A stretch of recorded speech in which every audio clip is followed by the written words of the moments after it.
Can Deion Sanders save the Big 12 and their status in this weird college football world? Let's talk about it.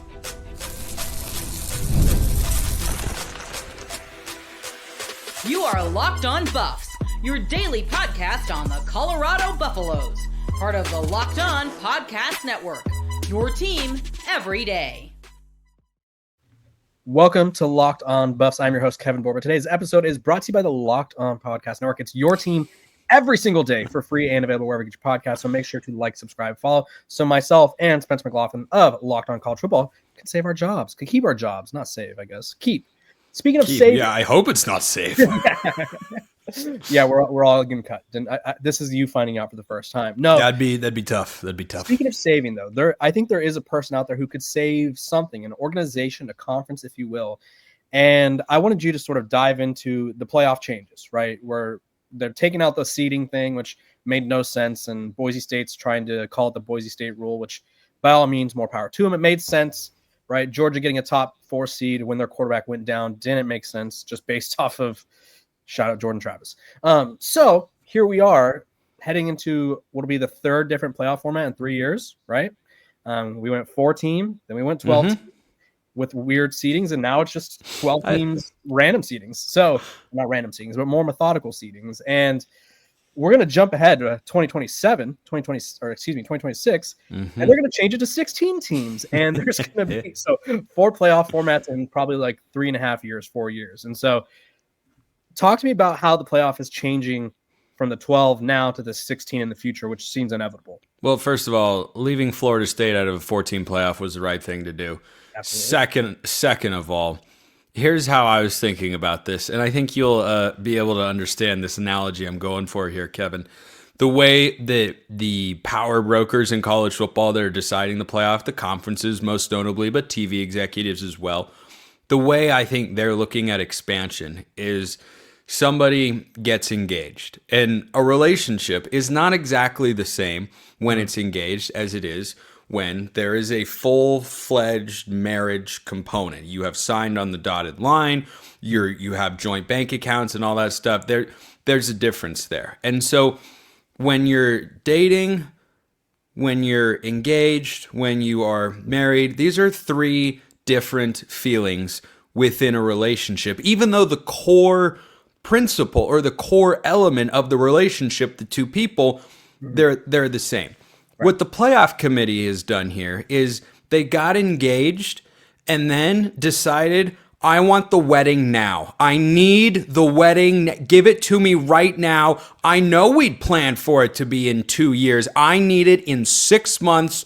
Let's rush the order on this thing. Make it happen as quickly as possible. I can't stand the thought of you not being my husband any longer, or you not being I can't stand it. They clearly can't stand it because it's complete lunacy that the 12-team playoff is going to last for 2 seasons and it will have had 2 different iterations of it. There's no logic in that. Now, I say on my show every day over in Locked On College Football that this is the greatest sport on planet Earth. It is. It is still that. To pretend it doesn't feel different than it used to, that would be ignoring reality, of course. Right. I also routinely say it's the craziest sport on planet Earth. There is no other sport, and I like a lot of things about college football that are different, that are unique, that are special from other sports. But these are the things that make me pull out what little hair I keep on my head. It drives me up a wall that this is so backwards, that it's so illogical in many ways. Now, the straight seeding makes perfect sense. You know how much sense it makes? There was a unanimous vote. A unanimous vote. You don't get a unanimous vote on anything anymore. But they voted unanimously, yeah, we screwed this up. So wait, it took 1 year for all of you to agree that you screwed up what all of us outside of that room already knew you had screwed up, you know? So it's all madness and crazy, but it's just insane that you tripled the size of the playoff. I know it was smaller than other ones. You tripled the size, and that was only good enough for 2 years. 2 years.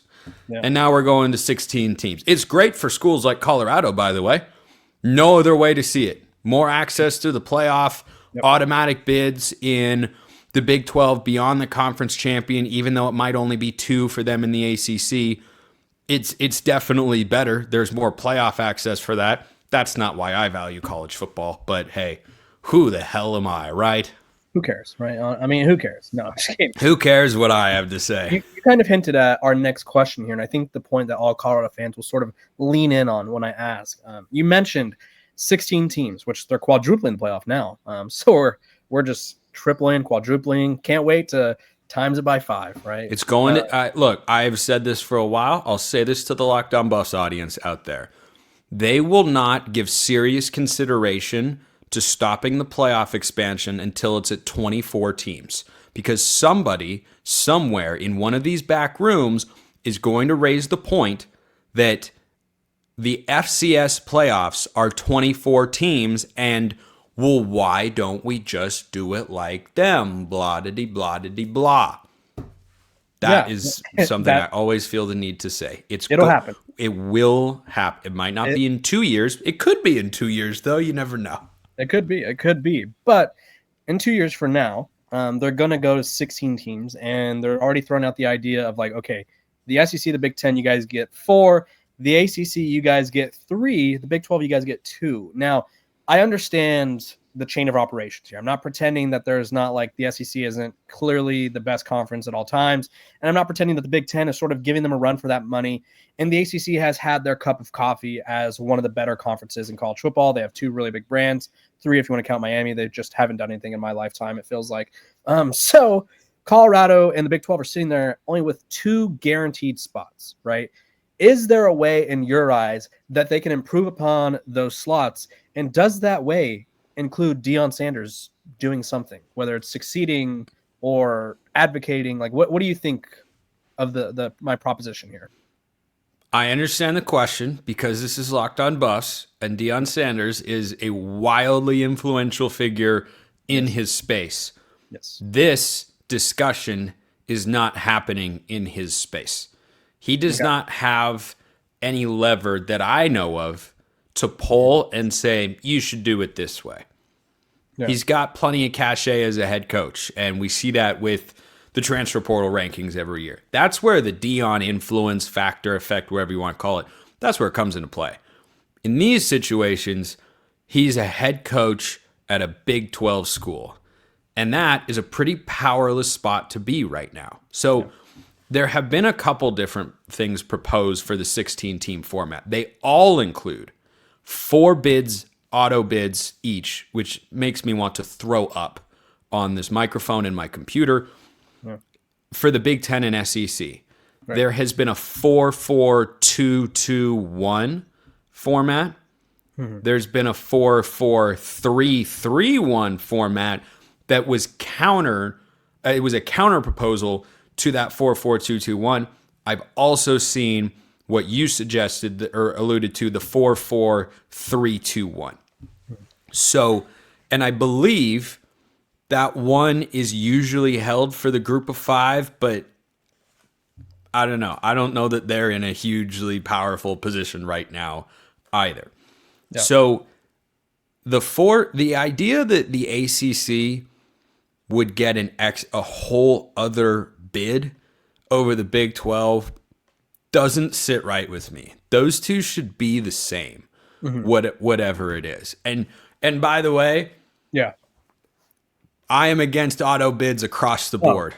This isn't basketball. This isn't across the board, dude. I don't want them anywhere near this sport. Earn it. You know, what happened to like Ole Miss? Because I don't remember. I don't know who the top 4 SEC teams were off the top of my head. Alabama would have been in the playoff last year because they were ranked above Ole Miss and South Carolina because they beat South Carolina and Ole Miss beat South Carolina. So that was the way. So the SEC teams would have been Georgia, Texas, Tennessee, and Bama. Now, 3 of those teams were already in.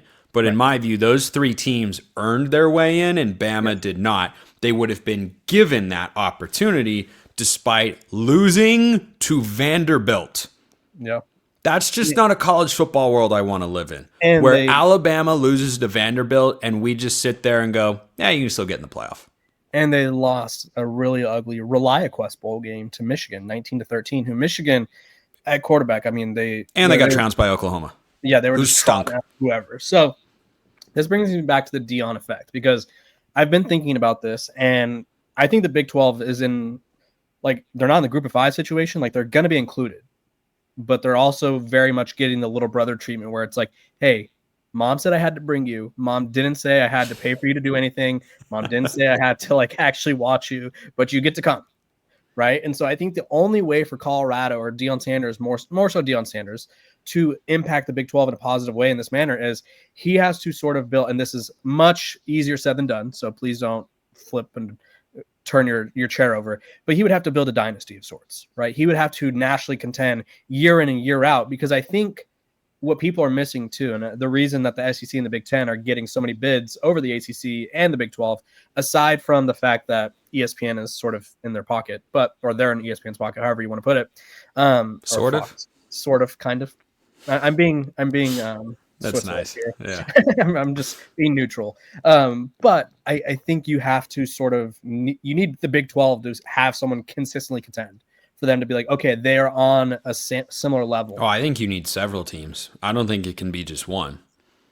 Because here's the thing. I think the idea behind, and I know we got to take a break here in a sec, but the idea behind the SEC getting 3 compared to the Big 12, I think, is based on brand power and proven national championship pedigree. The Big 12 doesn't have a program that has that right now, right? TCU was in the national championship game and 65-7, and Arizona State almost beat Texas last year. That's great, but that's enough for them to give you the credit for 2. The reason they'd say the ACC is, well, Clemson's won 2 national championships, Florida State's won a national championship within the last 15 years, and then Miami's a big brand. Like, I think that's where that ultimately comes from. Just my view. Yeah, I totally agree. And sort of the point I'm getting at here is, like, I think the Big 12 as a whole needs Colorado would be like a great brand to have, simply because of the brand's already there, right? They just need the product on the field to sort of match it. Like, if Colorado won a championship, let's just pretend they won a championship. Oh, the hype would be insurmountable. Like, the hype would be unmatched. But the problem is Colorado hasn't won a championship. I don't know if they're going to do it next year. Probably not. And they don't have another team in the conference where it's like, this team is a bona fide playoff team every year, national title contender every year. And so until that happens, the Big 12 is going to be on the outside looking in of the playoff, or at least when they keep messing with the formats. I do think it should be no auto bids, as Spencer said. But hey, what do we care? Who cares what we have to say? 0 auto bids. No one cares, right? 0 auto bids. When we come back, we're going to talk about saving a college football rivalry, because among other things, competitiveness and rivalries are all dying in college football. Let's talk about it. This episode of Locked On Buffs is brought to you by our sponsors over at FanDuel. The NBA playoffs are in full swing, and every night delivers highlight-worthy performances, major momentum shifts, and can't-miss moments. Whether it's a game-winning shot or a breakout player, there's never been a better time to get in on the action. And FanDuel makes it easy to stay in the game before tip-off and live. With player props, performance trends, and same-game parlays, fans have more ways than ever to play smart and win big. So if you're new to FanDuel, it's the perfect time to sign up. Head to FanDuel.com and place your first $5 bet. If it wins, you'll get $200 in bonus bets. Make every moment more with FanDuel, the official sports betting partner of our good friends over at the NBA. We are back. We're better than ever. It's Locked On Buffs. It's Locked On College Football. Spencer McLaughlin. Spencer, I mean, we got teams in Los Angeles playing teams in New Jersey for conference play. We got teams in the Bay Area heading to Miami for conference play.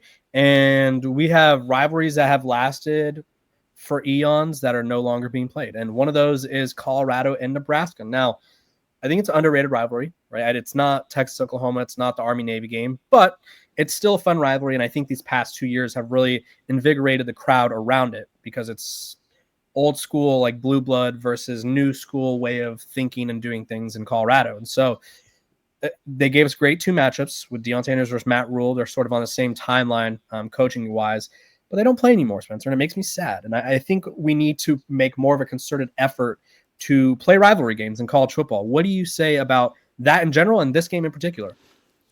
What I said earlier on this show about college football being different, and sometimes that's bad, but sometimes it's really good. rivalries are at the top of that list. College football rivalries hit so differently than the ones in the NFL.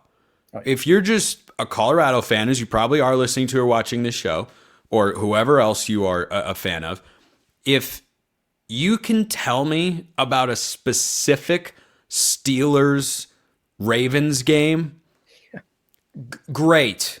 Good for you. I watch the NFL every week. This is not me coming on here. The NFL sucks. It's all college football. Watch my show. No. It's not anything like that. I love the NFL. It's great.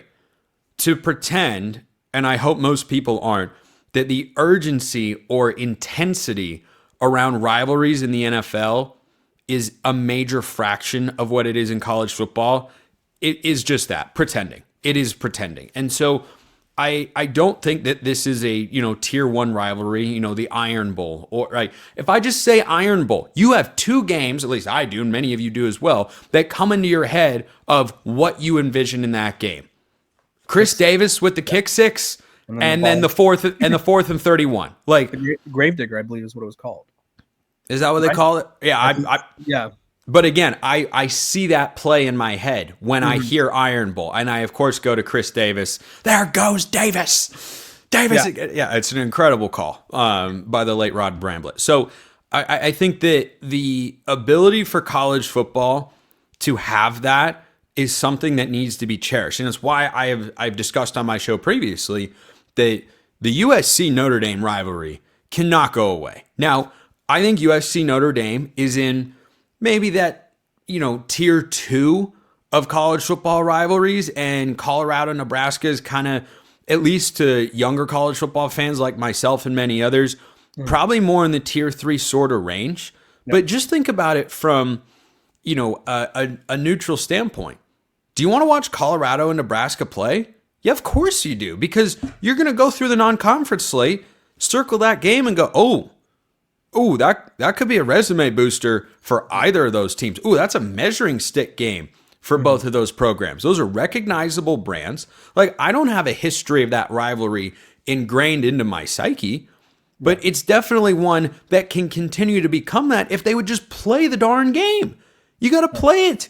You got to let some chippiness come out. You got to let all the weird traditions. Alabama, Auburn had the guy poisoned a tree or something way back when. Like, that sort of stuff is not okay, but it only comes about when you actually care that much. And you can't get to that level if you don't play the game. And just because 2 teams are not in the same conference, that doesn't mean you can't do it. Colorado, correct me if I'm wrong, Kevin, plays Colorado State every year, right?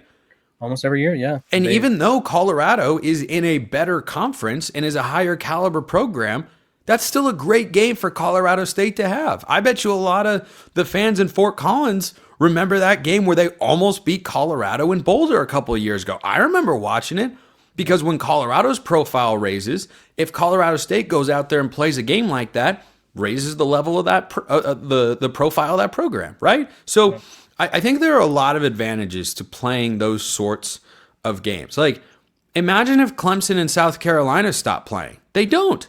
They play every single year. It's great. It's great. It was a great game last year. It has been in the past. When you have the opportunity to schedule a matchup that means a little bit more to those fans, can draw more of a national audience, and also has national relevance, you've got to find a way to play those games. Because if you're Colorado, you want quality non-conference opponents, I hope, right? If you're trying to build an at-large playoff resume, you've got to have good wins on there. Well, Nebraska is going to be one of those wins.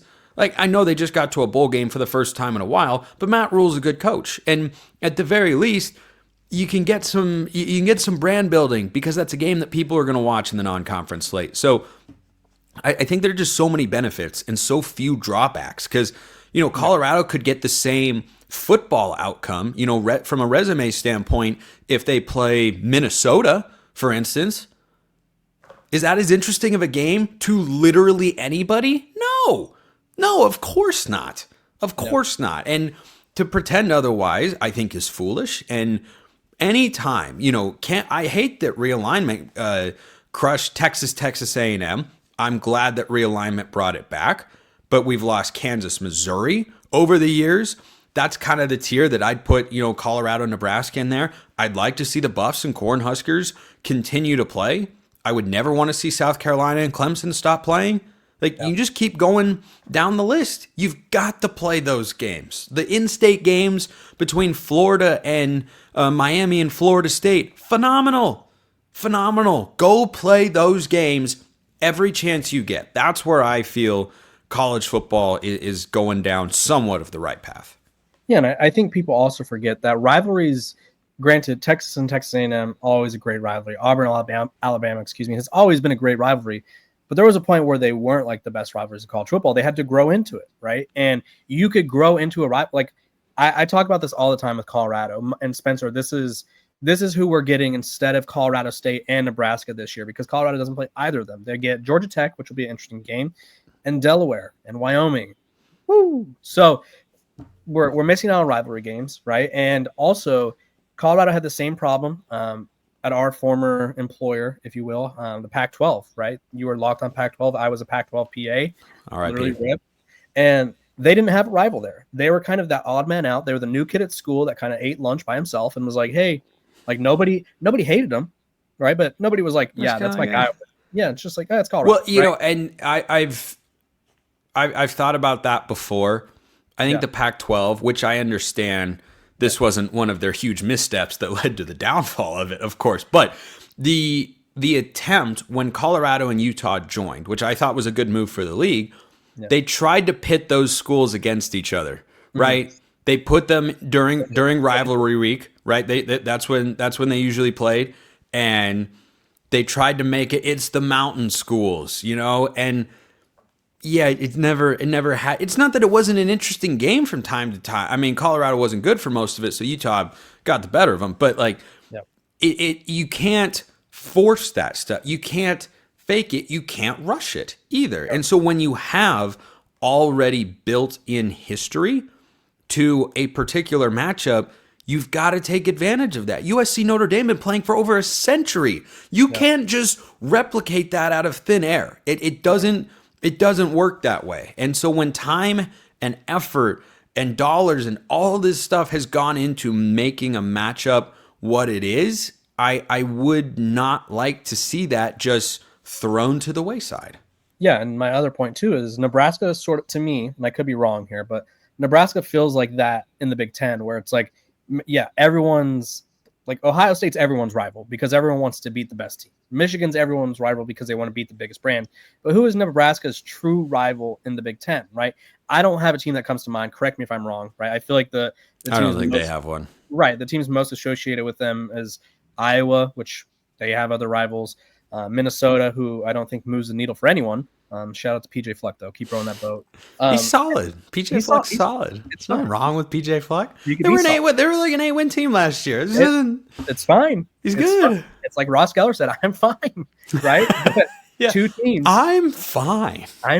Two teams that don't really have a rival that are passing on playing what could be a rivalry. Because, and here's some of the storylines before we move on, right? You have Deion versus Matt Rhule, right? They both started coaching the same year or at these schools, right? Colorado, Nebraska, respectively.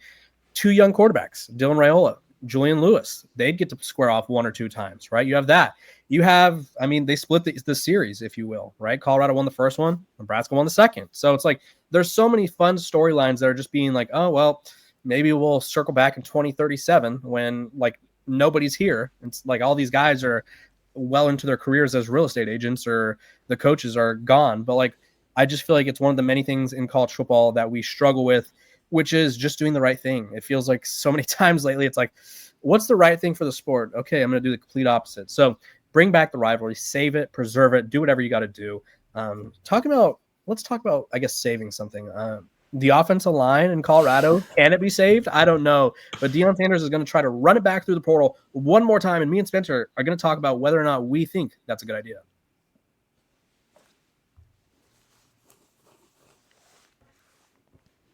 Welcome back to Locked On Buffs. It's me, Kevin Borba, your host, your favorite, and Spencer McLaughlin, your second favorite, over at Locked On College Football. He's covering the sport and does a really good job. So make sure to go check him out every single day because he's got you covered on realignment, expansion, playoff expansion, all the stuff, all the Nico Emiliava drama. I don't even know if Nico's officially out of school yet. It feels like we'll never know. But, Spencer, that was fun. That was a fun time. One thing we do know, right? We got death, we got taxes, and we have Colorado building a new offensive line under Deion Sanders. There's going to be 4 new starters probably. They just brought in an 8th offensive lineman over the weekend, and former walk-on from UCLA, big dude, 6'8". Colorado's sort of theme with their offensive linemen this year have been SEC or Big Ten guys that are really big, with most of them having experience. I would say he's the most inexperienced guy, didn't play. I talked about this and people hated it. So I'm gonna make you talk about it so people can hate it from your perspective. So they can hate me. Yes. I just gassed you up so they could hate you. No, great. I think realistically, if you're Deion Sanders, this will be year 3 of building a makeshift offensive line, right? They've taken some flyers on guys who have multiple years of eligibility, but year in and year out, it has been 4 to 5 different guys. If it doesn't work, which I mean, I don't know how it could get any worse than the last 2 years because they were quite literally the worst offensive lines in college football. But if they are somehow the worst offensive line in college football for a 3rd year in a row, and I want to preface this by saying, I think Deion Sanders is a great coach. I think he has the potential to really elevate this program to a feeling, to an experience that they haven't had since the 90s, since they were playing on that bright green turf where it's like lime green. Colorado has not had a chance to be in the national stage throughout my entire lifetime, throughout Spencer's entire lifetime. And Deion Sanders has done just that, and he has a chance to turn them into a power of sorts in a way that we're not normally used to because he's not in the SEC. He's not at a Southern school. That being said, the offense line has been his Achilles heel, and Shedeur Sanders and Travis Hunter covered it up. If it doesn't work in year 3, what do you make of the transfer portal offensive line method? You can't do it anymore if you want to be a serious program. Now, this year could work out because the way that I look at it is, all right, year 1, I can't have big expectations one way or the other. I think you can take a data point, like, they brought in a bunch of transfer offensive linemen, the O-line was bad. Okay, well, we need to go ahead and figure out how we're fixing that. And they have largely ignored high school recruiting, except, Jordan Seaton's probably the biggest high school recruit they've landed since Deion Sanders was there. You can correct me if I'm wrong on that, but when you go to a 2nd straight year of we're going to portal in a bunch of guys and this is going to work, and then it doesn't work again, okay, I can understand giving it one more chance if you believe that you can go out and find the right personnel. But maybe the electric fence wasn't electric. Maybe I just dragged my feet, right? Maybe I was just dragging my feet in the hallway. Maybe that's a possibility. If it doesn't work this year, you have to completely reassess because it'll just be, I think, pretty clear at that point when you consider the profile of players that Colorado has proven capable of bringing in. If you can't build a good average offensive line, we're just looking for average here. If you can't do that in 3 consecutive seasons, what's changing in the 4th? I do think this is their best shot at it for 2 reasons. Number 1, Jordan Seaton is going into year 2, and there have been guys, and I've seen this, covering Oregon. Josh Connerly was a top offensive tackle prospect in the class of 2022, and he had his best season in year 3, but he had a significantly bigger season in year 2. His first year, he didn't actually start. He played, but didn't start. He started years 2 and 3. The jump from his first year starting to his second year starting was profound. There was a profound jump in the caliber of offensive tackle that he was for an incredibly highly rated recruit. Now, it's on Colorado's offensive line staff to figure out how to get him to take that next step, and on Seaton himself as well. But I didn't think he would be, a world beater right away because most guys aren't. Obviously, he was capable of playing, but Connerly in his second year was really good, but against Braylon Trice of Washington got destroyed in a game. And so when he went up against the higher level guys, he wasn't quite as good. Contrast that with what he did in the Big Ten championship game against Abdul Carter. That game by itself probably made him a first-round pick. Just on it. So that's the sort of jump that guys are capable of making.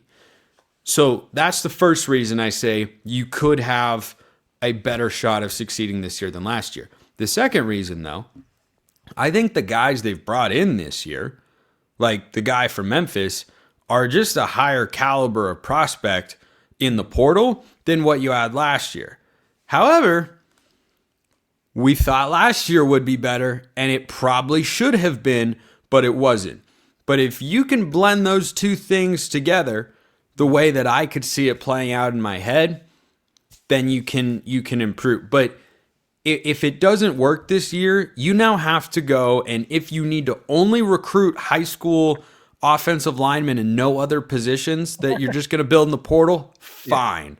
Yeah. Fine. But you can't do this. And again, it's not like they're playing in the Big Ten or the SEC. It's Big 12 football. There are some good defensive linemen. There are not a lot of first-round picks out there.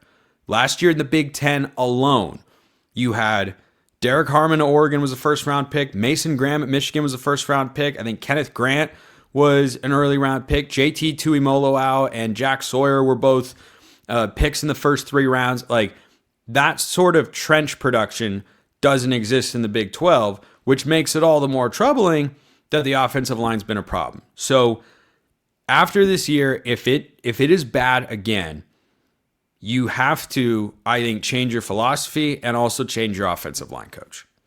And they've done that. This has been the hard part with Colorado, right? 3 years, 3 different lines, 3 years, 3 different offensive line coaches. This is year 3, new offensive line coach again because they lost theirs to Mississippi State. Spencer, I'm going to give you a number, and I want you to guess what this number is. 17. And it's not 17 because you'd have to no, that's probably over the first 2 years, different offensive line combinations that Colorado has rolled out. That's a great guess, actually. That is the number of offensive line transfers they brought in last year and this year. So of those, 17 combined, right? I got to tell you, I thought I had that one right. That was a great guess. I honestly wanted that to be right, but it wasn't. I was like, should I just say yes, just to make him happy? No, it was a great guess. Yes, you should. But of those offensive linemen from last year, right? Yakiri Walker, no longer with the program. Khalil Benson, no longer with the program. Scrolling through. Phillip Houston, I think he's still there. Not going to start.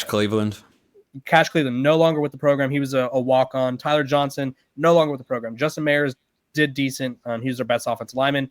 Peyton Kirkland, no longer with the program. Wyatt Hummel, who knows? Never saw him play.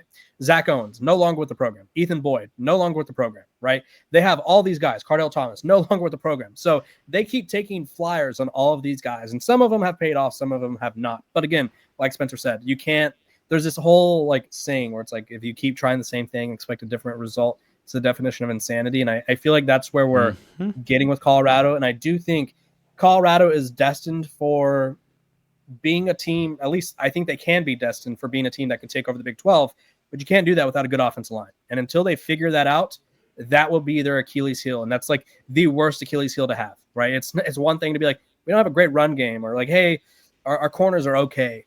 To not have a good offensive line or an average offensive line could be detrimental. And so we will see if this is the year. Like Spencer said, I think they brought in the right pieces. But we'll find out. Spencer, tell people where one quick thing on that.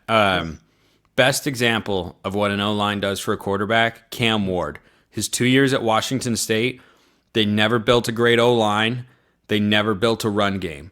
And he was good, but he was more inconsistent. Goes to Miami, number 1 overall pick, Heisman Trophy finalist. And, I mean, they had some good receivers, but they didn't have scrub receivers up there in Pullman. Yeah, the difference was the O-line. The best receiver in Miami was an undrafted free agent, right? Yes. Xavier Restrepo. Yes. And Kyle Williams, I think, got drafted, and he was a Wazoo guy. Yeah. So build the offensive line. It's like the Field of Dreams. Build a line, and the rest of the success will come. Spencer, thank you for hopping on. Tell people where they could find you, because you're covering a lot of things over there at Locked On College Football. Indeed. Locked On College Football is Monday through Friday on YouTube and wherever you get your podcasts. However you're consuming the show right now, that's where Locked On College Football is. Biggest stories in the greatest sport on planet Earth. You listen to that show every day from now until the season. You will know everything you could possibly need to enjoy this wonderful, wacky world. It's wacky indeed, and so is Locked On Buffs, and we're here, free and available wherever you get your podcast. Make sure to like, subscribe, and follow so don't miss out on a moment of the coverage, because we got a lot of Deion Sanders shenanigans, fun, and jazz to cover up or to cover, excuse me, not cover up. It's going to be a lot of fun. So we want to cover it in the upcoming months as we lead to college football. Spencer, there are 90-something days until college football season starts. We're under 100. Under 100. We're less than 3 months until the Ireland game. There we go.